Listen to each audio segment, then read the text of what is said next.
Bom dia, tudo bem com vocês? Vamos aí gravar mais uma aula de biologia, tá? O nosso capítulo agora vai ser poríferos e quinidários. Porém, nesse primeiro momento eu vou trabalhar a introdução do capítulo e depois eu trabalho poríferos. Quinidários vai ficar para a nossa próxima aula. Seria muito conteúdo, né? Uma quantidade de conteúdo muito grande num pequeno espaço de tempo. Então a gente vai dividir, tá bom? Então vamos lá, vamos aqui no nosso material. Então, iniciando aí por essa sequenciazinha, que é simplesmente uma introdução à zoologia, tá? Algumas características e nomenclaturas que nós temos que saber. Então, forma de nutrição. Todo animal, né? Que é justamente a zoologia, é a parte da biologia que estuda os animais. Todo animal é heterótrofo, tudo bem?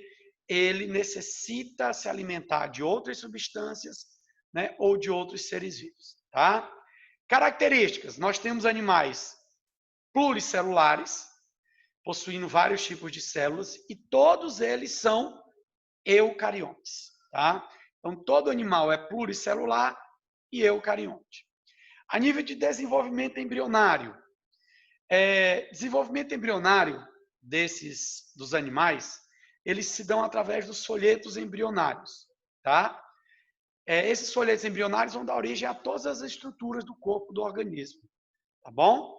Bem como a cavidade corporal e também o blastóporo. Nós temos 3 folhetos embrionários. Quando o animal possui os 3 folhetos, ele é chamado de triblástico. Quando o animal possui os 2 folhetos, ele é chamado de diblástico, ok? Em relação à cavidade corporal, né?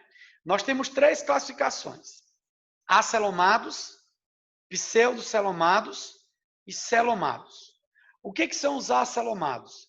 São aqueles organismos que não possuem uma cavidade celomática. O que é o celoma? O celoma é uma cavidade que abriga os órgãos viscerais. Então, são animais que não possuem essa cavidade. Pseudocelomados são animais que possuem essa cavidade, porém, essa cavidade ela não é revestida totalmente pela mesoderme, tá? E celomados são animais que possuem o celoma verdadeiro, que é justamente os organismos que abrigam os órgãos viscerais, tá? Continuando aqui, certo? Na fase da gastrulação, nós temos a formação, passou um pouquinho aqui, deixa eu voltar. Na fase da gastrulação, nós temos a formação de uma estrutura que nós chamamos de blastóporo, tá aqui, tá? O blastóporo ele é uma abertura que a partir dele ou vai se formar a boca ou vai se formar o ânus. Se o blastóporo der origem à boca, o animal é protostômio. Aqui, ó. Se o blastóporo der origem ao ânus, o animal ele é deuterostômio. Tudo bem? Beleza? Simetria. Em relação à simetria, nós também temos 2 classificações. Simetria bilateral, quando o lado direito é igual ao lado esquerdo, as 2 metades são semelhantes. E simetria radial, quando qualquer parte do corpo do organismo tem a mesma constituição, tá? No caso, ele deu aqui, ó, um exemplo aqui, ó, de um ouriço do mar. Qualquer parte do corpo desse animal que for retirada tem a mesma constituição das demais. No caso da borboleta, é bilateral, né? Se eu cortar aqui, o meu lado direito é igual ao meu lado esquerdo, tá? Metameria. Metameria é uma classificação que alguns organismos possuem, que é a segmentação corpórea. Tá? O corpo dividido em segmentos. Nós vamos começar a ter metameria a partir dos anelídeos. Tá bom? Então, a partir dos anelídeos, nós temos metameria. A metameria ela veio para, digamos assim, proporcionar uma melhor organização do corpo dos indivíduos, tanto externo quanto interno.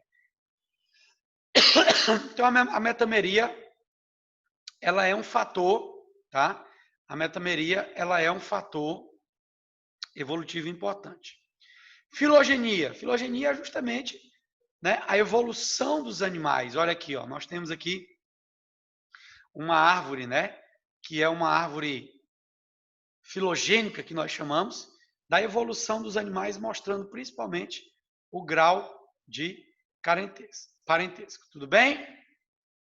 Beleza? Bom, continuando aqui, nós vamos então para o primeiro filo de animais que nós possuímos.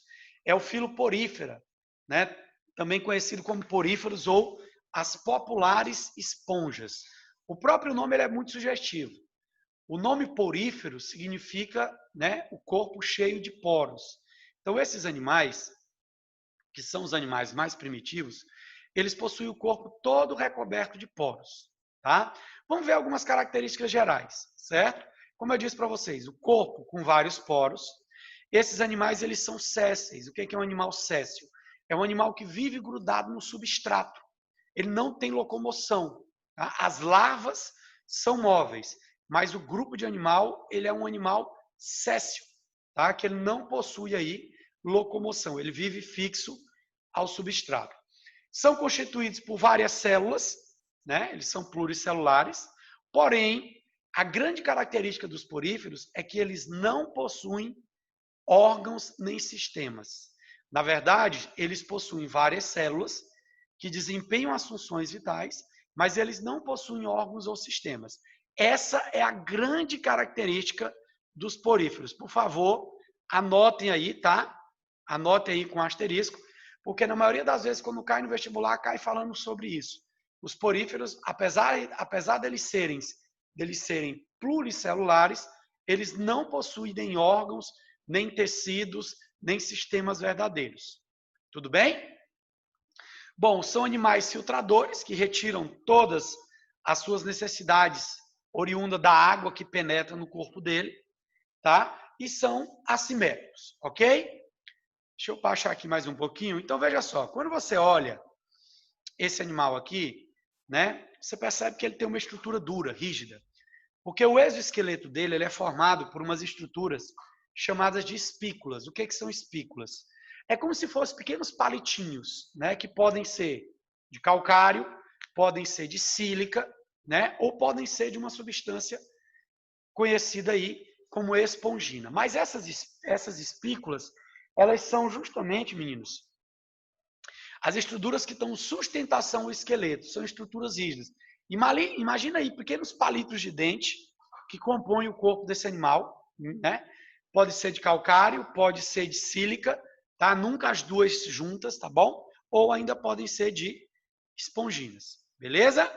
Bom, a estrutura. Esses animais, eles são extremamente primitivos, tá?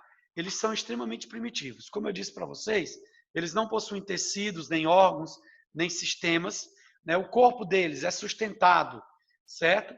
Pelas espículas esqueléticas, né? E ele possui um grande número de células, onde a principal célula dos poríferos é essa aqui, ó, coanócitos, tá? Os coanócitos, eles são células, deixa eu procurar elas aqui, para falar um pouquinho melhor para vocês analisarem o desenho. Elas são células, né, flageladas, que tem formato aí de uma lâmpada invertida, tá? Deixa eu só procurar ela aqui, tá? Ela tem um formato aqui, ó. Pronto. Olha aqui, ó. É porque demora um pouquinho meu computador. Pronto. Então isso aqui é o coanócito, ó. Ela tem a forma aí de uma lâmpada invertida flagelada. Ela reveste internamente o corpo da esponja, tá?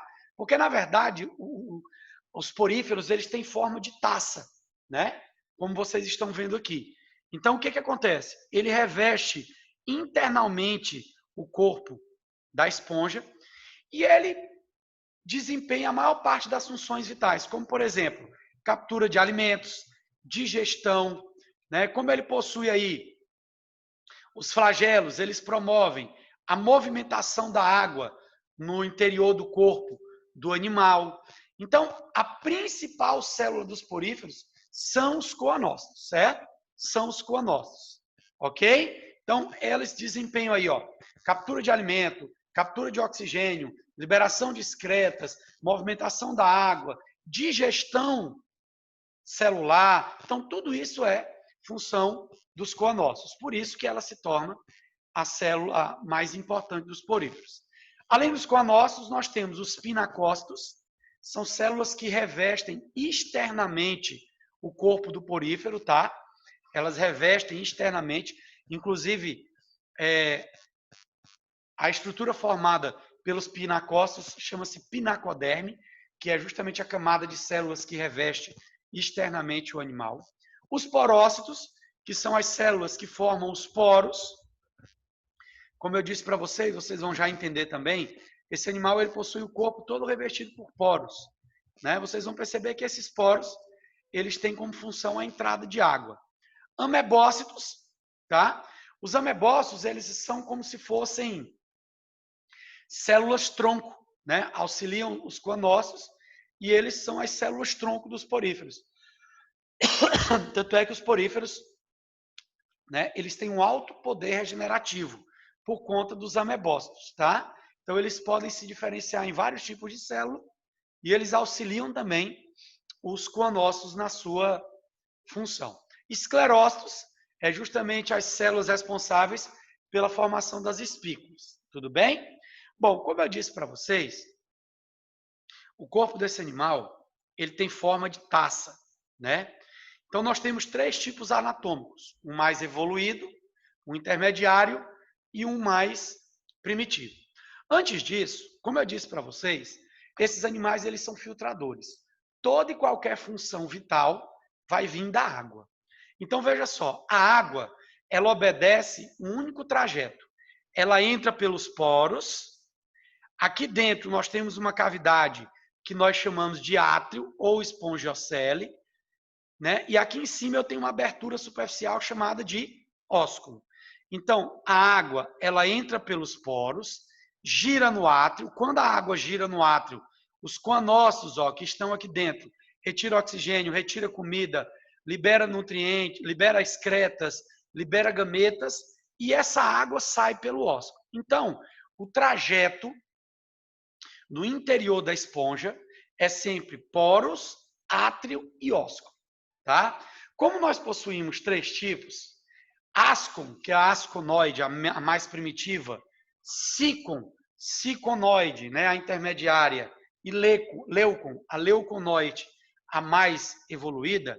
Então, o trajeto da água, ele tem outros caminhos, porque qual que é a diferença entre a forma mais primitivas e as outras? Câmaras, olha aí, ó, câmaras, né, onde possuem mais coanócitos. Então, a diferença é as câmaras. Porém, a água, ela sempre tem a mesma direção. Entra pelos poros, gira no átrio e sai pelo ósculo. Tudo bem? Ok? E a diferença entre esses 3 são as câmaras vibráteis que existem nesses organismos. Tudo bem? Beleza? Bom, vamos passar adiante aqui, tá? Reprodução. Nesses animais, nós temos 2 formas reprodutivas, assexuada e assexuada. O que é uma reprodução assexuada? É aquela onde não ocorre troca de material genético, tá? É aquela onde não ocorre troca de material genético. Essa reprodução assexuada, ela é feita de 2 formas. Brotamento, tá aqui, ó, que é quando uma parte do corpo do animal cresce, podendo ou não se destacar, dando origem a um novo organismo, tá? Ou gemulação. O que vem a ser a gemulação? A gemulação é uma espécie de broto interno, tá? Que é formado principalmente quando as condições ambientais não são favoráveis. Como se fosse um pequeno embrião que se forma e é retido no interior do animal. Quando as condições ambientais forem favoráveis, esse broto ele é liberado, ele é expelido, né? Dando origem aí a um novo organismo, tá bom? Então, essas são as 2 principais formas de reprodução assexuada: brotamento e gemulação. Tudo bem? Bom, nós também temos a reprodução sexuada, tá? A reprodução sexuada, ela é através da fecundação, tá? O que acontece? Os gametas são produzidos pelos amebócitos, né? São liberados aí pelos coanócitos, né, no interior, e são liberados na água. Essa água, quando ela penetra no corpo de uma esponja fêmea, nós temos tanto espécies dioicas como espécies monóicas, tá? Quando o espermatozoide ele entra aí no corpo e fecunda o óvulo, certo? Vai formar-se um embrião, esse embrião vai originar uma larva, essa larva ela é natante, tá? É uma larva que se locomove naturalmente na água. Depois, essa larva ela vai cair no substrato, vai se fixar e vai dar origem a um novo porífero, tá? Então, os espermatozoides são produzidos pelos amebócitos, são liberados na água pelos coanócitos. Esses espermatozoides, eles penetram em outras esponjas, né? E aí fecundam, formando uma larva ciliada, que vai ser liberado no ambiente, promovendo aí, né, a natação e depois a formação de um novo porífero sexo. Tudo bem? Beleza, meninos? Alguma dúvida sobre isso? Perguntas? Então, essa foi a nossa primeira parte da aula. Semana que vem, vocês vão assistir a outra parte dessa aula, que é sobre quinidários. Beleza? Qualquer dúvida, me procurem, ok? Estou à disposição. Beijão no coração de vocês. Vamos lá. Tá? Até a próxima.